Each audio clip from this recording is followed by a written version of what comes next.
The silent wish the forest was alive with strange sounds. The air smelled damp, heavy with the scent of wet leaves and distant rain. Faint lights glowed from mushrooms clinging to twisted roots, and the wind carried whispers through the black branches. Somewhere far away, something howled, long and low, the sound of a hunter searching for its prey. She pressed her back against the hollow of a huge, ancient tree. Her body was shaking, not only from the cold, but from fear. Her clothes were torn and muddy, her skin scratched from running through thorn bushes. Every muscle in her legs ached from days of walking without rest. Her name was Sira. Once she had traveled with her people across the wild lands. But when the storms came and the beasts attacked, she was left behind. They said they would come back for her. They never did. The days had been long, the nights even longer. She had eaten roots, bitter berries, and once a small bird she caught with her bare hands. But now she had nothing left. Her stomach felt like it was twisting in on itself, and her throat was dry. She could hear the heavy steps of some predator far off, moving closer every hour. Sira closed her eyes. She had not prayed in years. Her people said wishes were for the weak. But now, alone in the wilderness with death stalking her, she pressed her hands together and whispered so softly even the wind could barely hear. "Please, someone, help me." Her voice broke. She stayed there in the darkness, her breath short, her heart pounding. She expected nothing. The forest never gave kindness. The forest only took. But then, a light dot. It was faint at first, just a small glow between the black trunks. At first, she thought it was another glowing insect or some strange plant. But the light moved steady, purposeful, swaying like it was held in someone's hand. Her heart jumped. Could it be one of her people? No, they didn't carry lights like that, and no one came this far after dark. She pressed herself deeper into the hollow, ready to hide. The glow came closer, and now she could hear footsteps, slow, heavy, breaking twigs with each step. The light grew brighter, and then she saw him. A man, but not one of her kind. His skin was pale compared to hers, his hair short and messy, his clothes torn but layered with strange, thick fabric. He carried a small glowing device in one hand and a long metal stick in the other. His boots crunched softly on the forest floor. Sira froze. She had heard of his kind before, humans. Travelers from far away, strong and dangerous. Her people said humans were not to be trusted, that they were clever hunters who could smile while hiding a knife behind their back. He stopped when his eyes found hers. For a long moment, neither moved. The forest seemed to hold its breath. The human slowly raised his empty hand, palm facing her, as if to say he meant no harm. His eyes were sharp, but there was no anger in them. Instead, there was something else. Something she didn't expect. Concern. Sira's instincts screamed at her to run, but her body was too weak. Her knees almost gave out as she pushed herself against the tree for support. He stepped closer. Not fast, not threatening. Step by step, as if afraid to scare her away. He spoke words in a deep, warm voice, but she couldn't understand them. Still, his tone was calm, almost gentle. Rain began to fall, pattering against the leaves above. The wind picked up, carrying the smell of wet soil and distant thunder. The human looked up at the sky, then back at her. He motioned for her to follow, pointing toward a darker shape in the trees. Maybe a shelter. But Sira shook her head. She didn't trust him. The man seemed to understand her fear.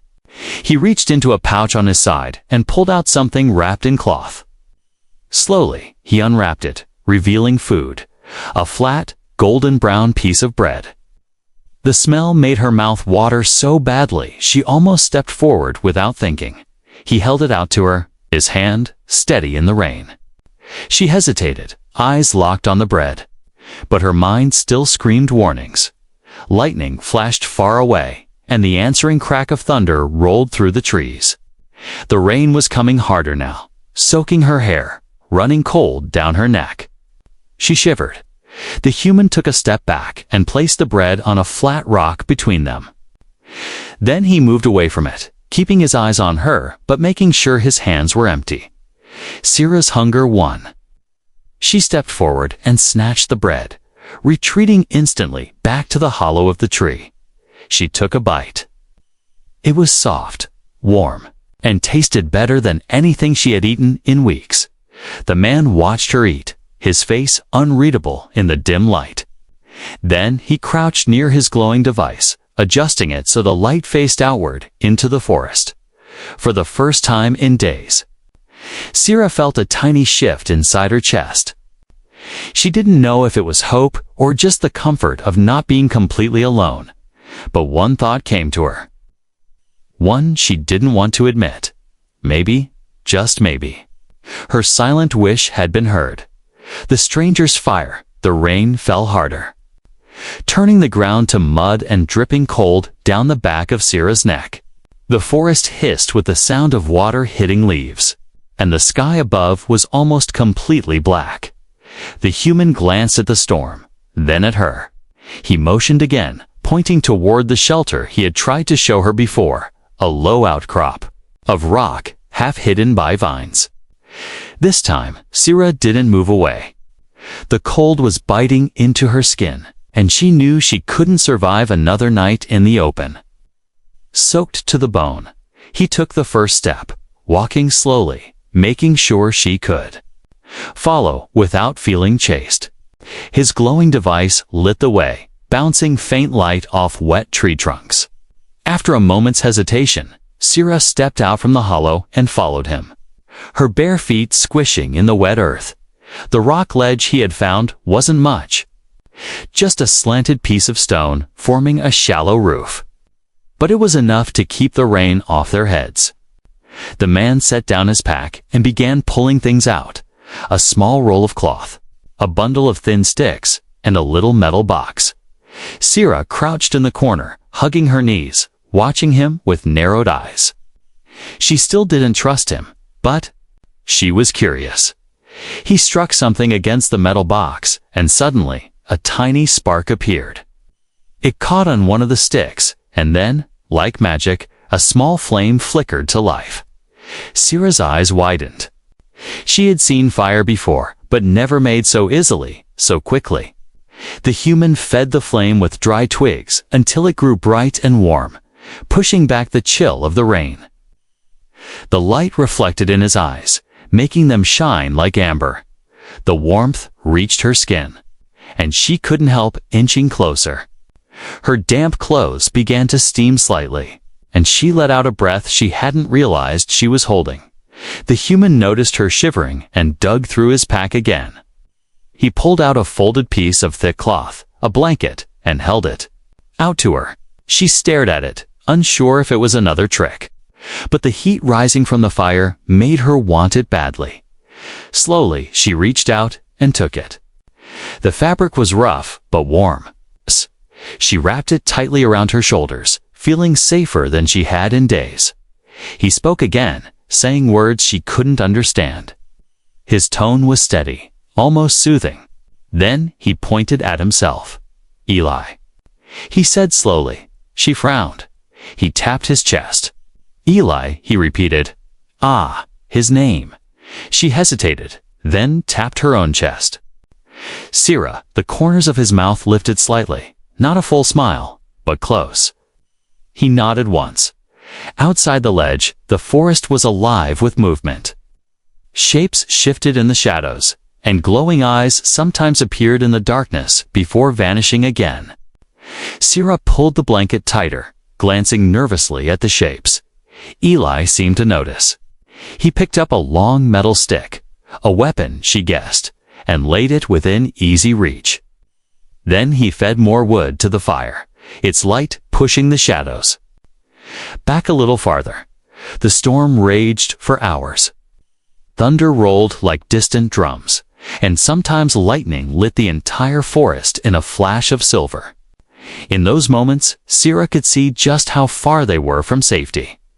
When the rain softened, Eli reached into his pack again and took out another piece of bread, breaking it in half. He handed her the larger piece without hesitation. She blinked. Her people never gave the better share to someone outside their family. She took it, chewing slowly, watching him eat his smaller portion without complaint. Her mind kept whispering warnings. Don't trust him.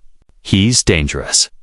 But her eyes saw something else, someone who could have left her to freeze in the rain, but didn't. Later, as the fire burned low, Eli leaned back against the rock, closing his eyes. Sira stayed awake, staring into the glowing embers. The forest was still dangerous. The predators were still out there. But with the fire crackling and the human sitting close enough to hear his steady breathing, she felt something strange. For the first time since she was left behind, she didn't feel completely alone. A sudden sound, a long, low howl, echoed from deep within the trees. Her body tensed, every instinct ready to run. But Eli's eyes opened, and he reached for his weapon without panic, his movements calm and sure.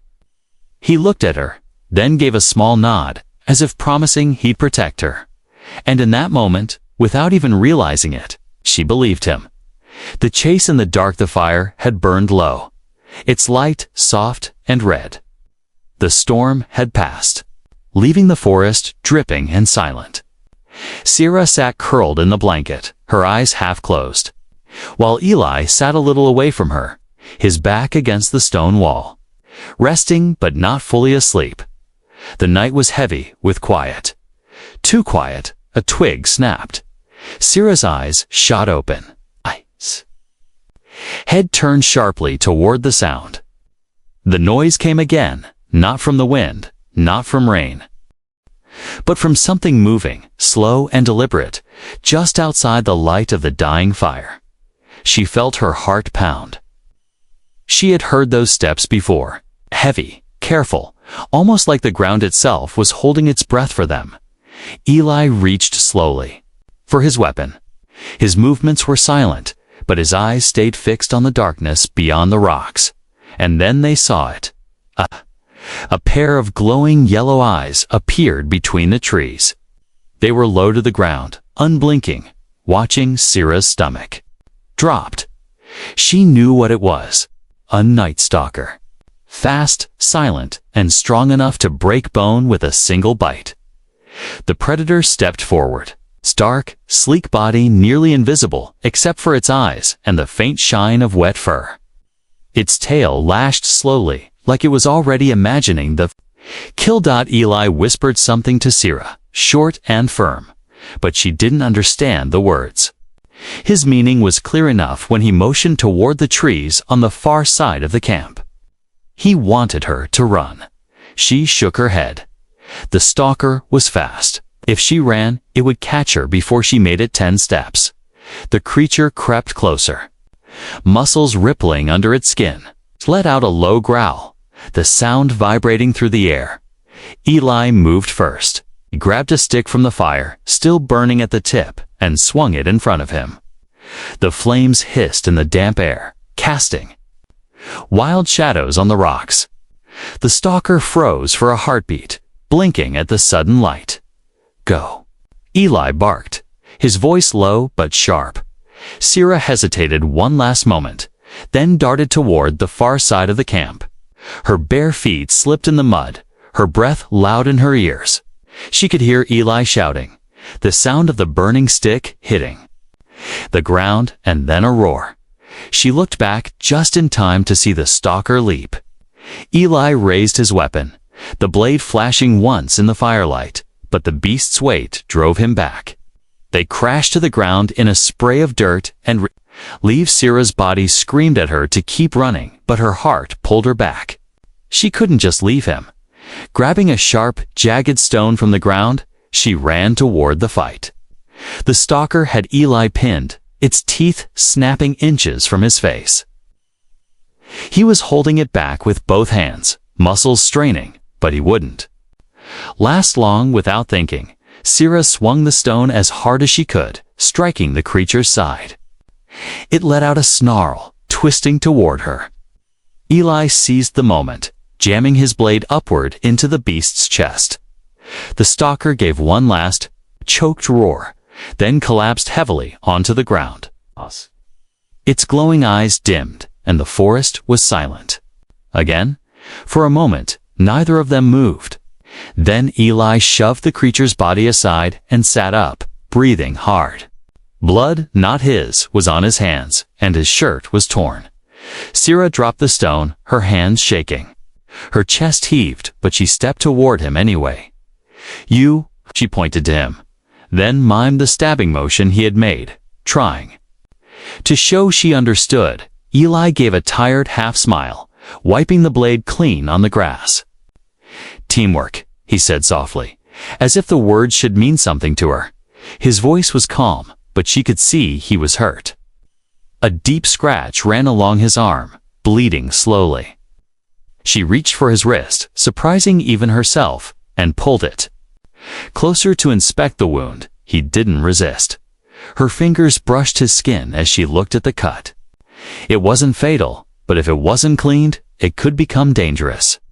She glanced around for the glowing leaf plants she knew grew in damp places. They could draw out infection.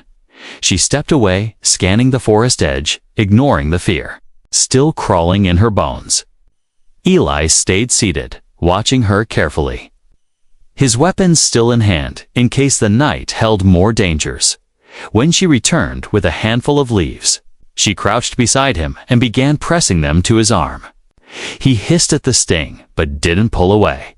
For the first time since they had met, neither of them looked like prey or predator. They looked like something else. Something almost like alleys. The night around them remained dark and dangerous. But inside the small circle of their fire, a fragile thread of trust had begun to form. The bond begins. The forest was quieter after the fight, but the air still carried the heavy smell of wet earth and blood. The stalker's body lay a few steps away, its dark fur glistening in the dim light. The fire had nearly gone out, leaving only a faint orange glow in the ashes. Eli sat with his back to the rock wall, his wounded arm resting across his lap. Syrah sat close enough to feel the heat from his body, though she kept the blanket wrapped tightly around herself. She was tired, bone-deep tired, but her eyes stayed on his face. She had never seen a human before yesterday, but now she had fought beside one. That thought alone made her heart beat strangely. Eli broke the silence first. He nodded toward the pile of leaves she had used on his wound. "You, healer?" He asked slowly, pointing at the green patch pressed to his skin. She understood enough to shake her head. "Not healer," she said in her own language, then mimed tearing the leaves from the forest floor. "Plant. Good." He looked down at the glowing leaves, then back at her. "Good," he repeated, the corner of his mouth twitching into the smallest of smiles. The rain had stopped, but the damp air clung to everything. Syrah reached for the fire, adding dry twigs from the pile Eli had gathered earlier. Sparks rose, and soon the flame was alive again, casting warm light across the shelter.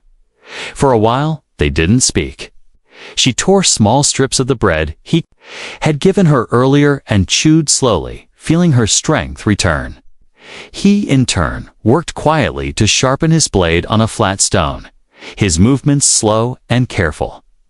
At one point, she caught him watching her not with suspicion, but with a kind of curiosity, as if he was trying to read her thoughts without words. When her eyes met his, he didn't look away. "Why alone?" he asked finally, his voice low. He tapped his chest. "Eli? Dan." He gestured toward her, as if asking her to share. She hesitated. The words of her language wouldn't mean much to him, but she tried anyway. "My people walk far," she began, speaking slowly. She mimed, walking with her fingers. "Storm, come. Big beast, attack." Her voice trembled without her meaning it to. "They run. Leave me." Eli's brow furrowed. He didn't seem to understand every word, but he understood enough. His gaze softened and he nodded once, not in pity, but in acknowledgement. She hadn't meant to tell him even that much. Her people's law was clear. The abandoned survive on their own or not at all. But with him, she didn't feel the same wall she felt with others. The night wore on, and the forest noises slowly returned, the drip of water from the trees, the distant chirping of night insects. Sierra shifted closer to the fire, the blanket slipping from her shoulder. The sudden chill made her shiver. Eli noticed and reached for something in his pack. He pulled out a second piece of fabric, lighter than the blanket but dry, and handed it to her. She took it without thinking. It smelled faintly of smoke, and something she couldn't name, something warm. She draped it around herself, pulling it close. For a long moment, they just sat in the circle of firelight, their shadows stretching behind them. When Eli leaned back, closing his eyes, Sierra studied his face in the glow. The lines of exhaustion were clear, but so was the strength beneath them. She thought about how he had stood between her and the stalker, how he had faced danger without hesitation. She didn't know if he would stay tomorrow. Maybe he would walk away once he found safer ground. But for tonight, in this small shelter, he was here, and somehow that was enough. Her gaze drifted to his wounded arm again. She checked the leaves. The glow was fading, which meant the healing was working. She replaced them with fresh ones she had set aside earlier. He stirred at her touch, but didn't pull away. Instead, he opened one eye and gave her a look that was halfway between thanks and something deeper. Something unspoken. Outside, the wind shifted, carrying the smell of the forest and something else, a reminder that more dangers might be near. But inside the shelter, for the first time in a long time, Sierra felt her heart beat slow. The wilderness was still waiting to swallow them whole. But tonight, they shared the same small light, and without realizing it, that light was no longer just the fire. The bridge of trust morning came slowly, with pale light pushing through the trees. The air was cool and damp, carrying the smell of wet leaves and soil. Sierra woke first, her eyes scanning the forest before she dared to move. Eli was still asleep, his head tilted slightly, one hand resting near his weapon. For a moment, she simply watched him. In the dim light, he didn't look dangerous at all, just tired, worn from the fight and the long journey. But she knew they couldn't stay here. The forest was never quiet for long. She nudged him gently. He woke instantly, his eyes sharp, but when he saw her, the tension faded. They packed quickly. Eli doused the fire with a handful of dirt and checked his pack, while Sierra tied the blanket around her shoulders to free her hands. Neither spoke much. Their words still couldn't bridge the language gap, but they didn't need to. The night had already shown them they could rely on each other. They began walking, moving deeper through the forest in search of safer ground. The path was rough, winding between tall roots and under hanging vines. Every now and then, Eli would stop and point, warning her of sharp stones, slippery mud, or hidden holes. She started noticing things he didn't point out, plants that would cut skin if brushed against, the faint tracks of predators in the mud. Hours passed before they reached a problem neither could ignore. Ahead, the forest floor dropped into a rushing river. The water was dark and fast, churning around jagged rocks. The only way across was a fallen tree wide enough to stand on, but slick with moss and leaning slightly to one side. Sierra's stomach tightened at the sight. One wrong step, and the current would take them. Eli studied the log for a long moment, then stepped onto it carefully, testing the surface with his boots. He crossed halfway, moving with slow, balanced steps, then looked back and motioned for her to follow. She froze at the edge. The sound of the river roared in her ears. Her people had crossed rivers before, but never like this, never over something so narrow and unstable. Eli noticed her hesitation. He walked back across, stopping right in front of her. His expression was calm, but his eyes were firm. He extended his hand. She looked at it, then at him. The thought of falling into that water made her heart race, but the warmth in his gaze pushed back against the fear. Slowly, she placed her hand in his. His grip was steady, strong. They stepped onto the log together. The wood was slippery, shifting slightly under their combined weight. The sound of rushing water filled her head, but she focused on his movements. Slow, deliberate, never letting go of her hand. Halfway across, the log dipped slightly and her foot slid. She gasped, her balance tipping. Before she could fall, Eli's arms shot out, wrapping around her waist and pulling her back upright. Her heart pounded. She looked up at him, her breath caught in her throat. His face was set in concentration. But his hold on her was gentle. "It's okay," he said quietly. The words slow enough that she understood. They continued, step by step, until they reached the other side. Only then did he release her hand.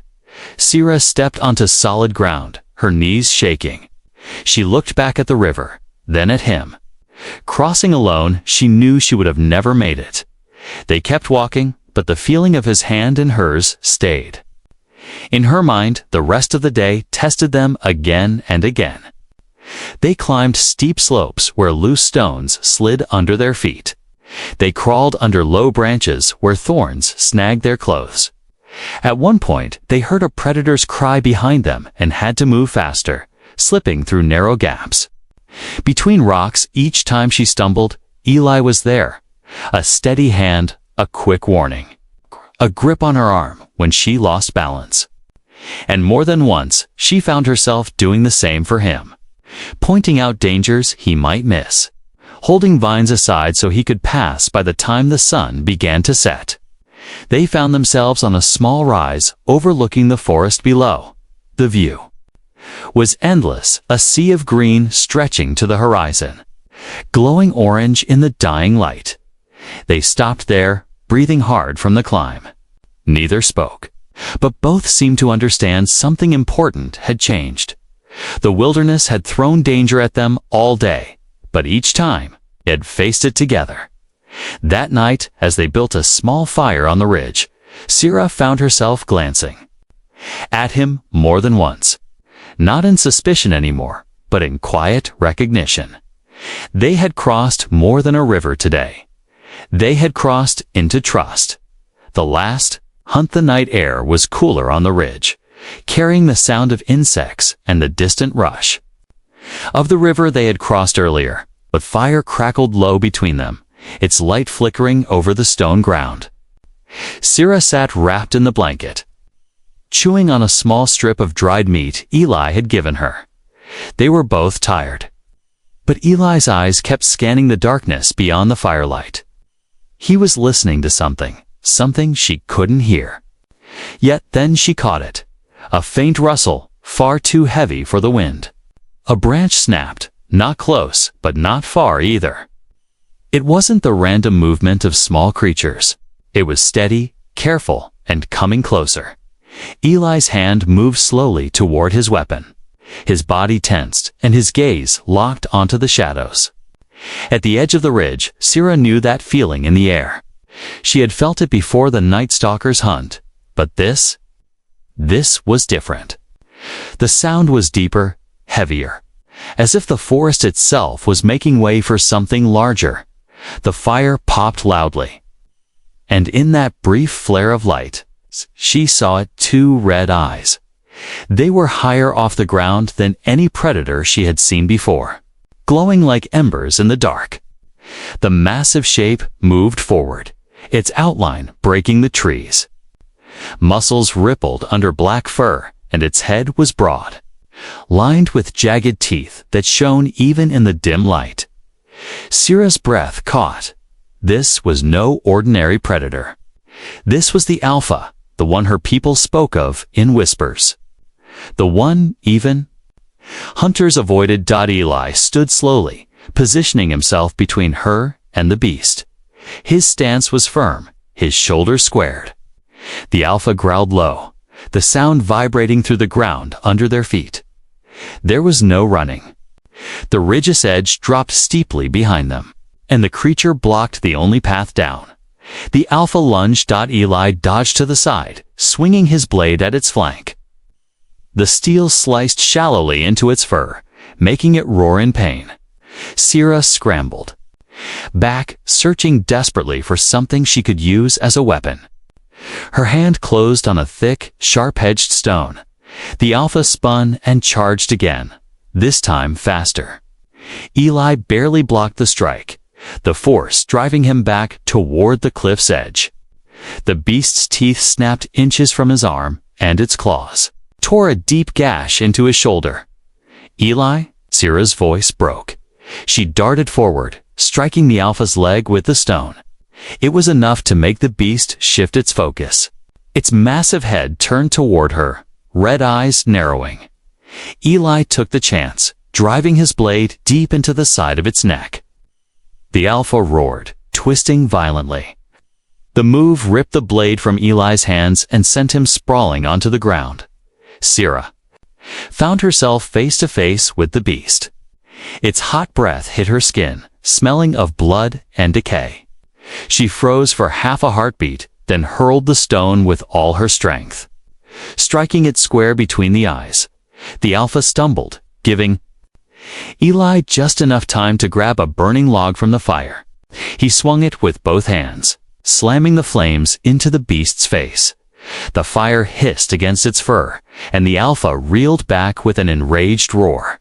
"Now?" Eli shouted, and though she barely understood the word, she understood the meaning.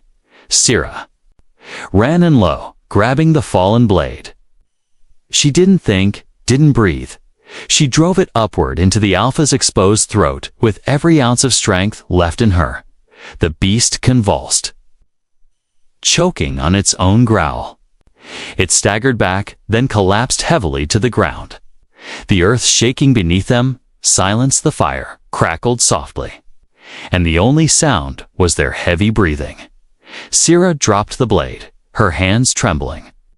Eli was on one knee, clutching his bleeding shoulder. She rushed to him, pulling the blanket from her shoulders to press against the wound. He winced, but didn't push her away.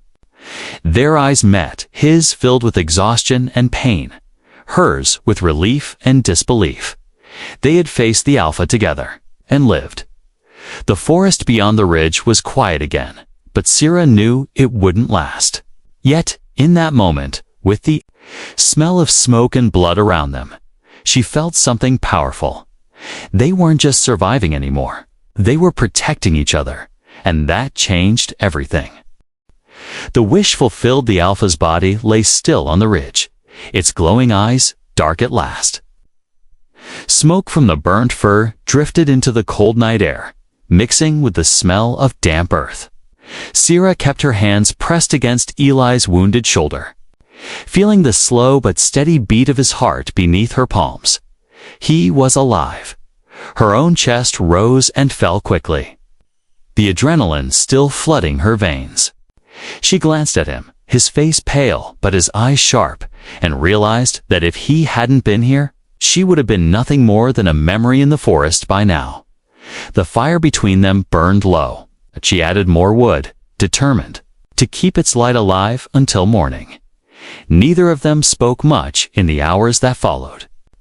Eli cleaned the blade, his movements slow from pain, while Sierra sat close, keeping watch on the shadows.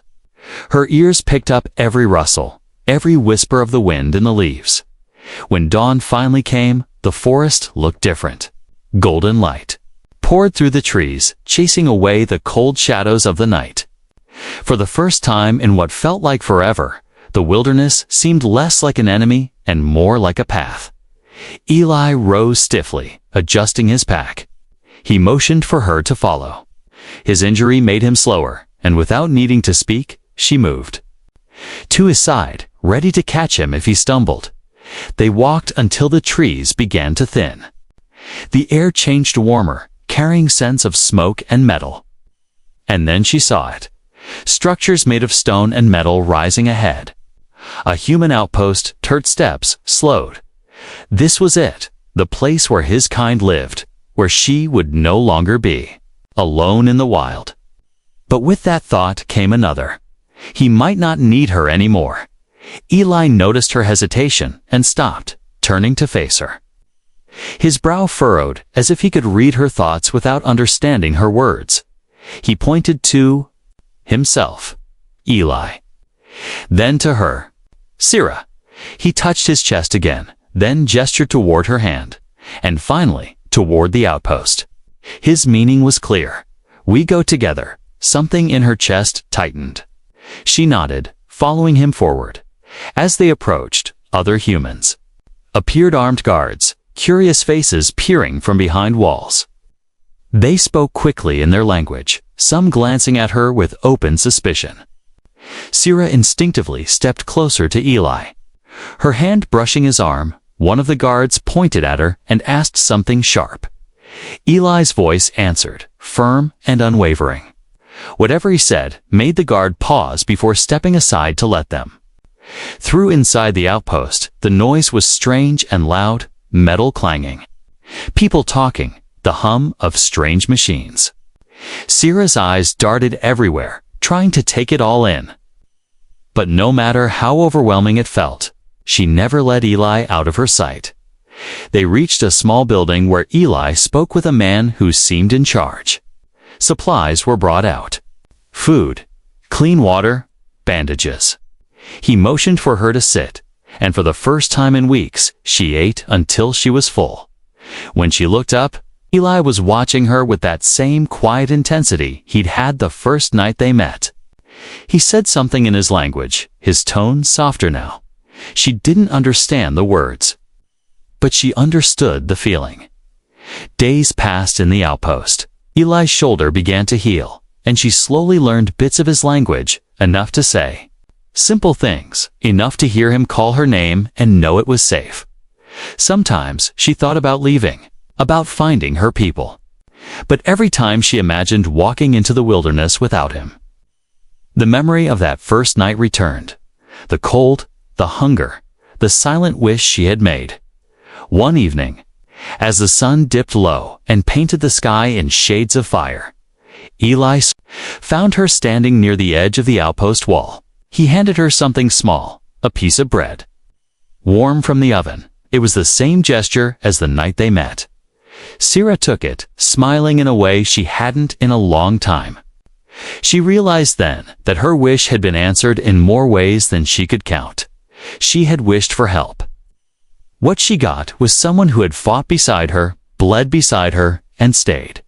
And as they stood side by side, watching the last light fade from the sky, Sira knew one thing for certain. The wilderness had taken much from her. But it had also given her the one thing she had never dared to hope for. She was no longer alone.